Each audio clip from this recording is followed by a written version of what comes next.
Almost any smell will transport me back somewhere. I was looking at some television archive and all that I could see was a train with the smoke billowing from the funnel going across the screen, and straight away I could smell it. The smoke smell I was familiar with because I lived in Llwynarpia and you had to cross over the railway line. You know, you could be walking over the bridge and the train would be going underneath, and then you'd be enveloped then by all this sulphurous smoke, which absolutely stank, but was kind of quite, I don't know, it was kind of quite magical in a way. The stables used to be just on the left where they kept the horses from the colliery and that, and then you could smell the straw and all the kind of horsey smells and things coming from there. When I was a child, these coal deliveries would come.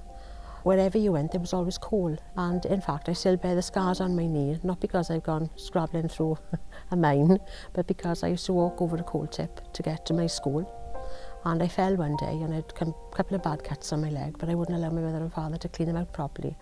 So now I've got blue scars on my left leg, which I got to say I wear quite proudly, despite the fact I only fell over. I wasn't earning a living or anything. But when you talk to old colliers, old miners, it wasn't each man for himself, as it would be if a ship was going down, but it was each man for the next man, because every man had to look after his Betty. Because from what I've seen, only from archive and listening to other people speaking, it was probably one of the most difficult jobs, certainly the dirtiest job that a human being has ever had to do. But I think because they worked in such difficult circumstances, the closeness that they had with one another down there, because they were closer than brothers really. I mean, I myself, one of the saddest things I've ever seen on television was the men in Mardy marching back to work, because I just thought it was so sad. It was just so sad. It was like as if they were beaten. That part of the whole background to the mining industry, I loathe. I don't miss the coal or the mining time.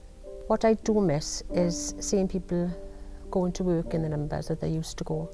It's very sad because it was our industry, however dark and awful it was. Wherever I go and people say, "Where are you from?" I say Rhondda. I think it's wonderful to be from the Rhondda and to live in the Rhondda.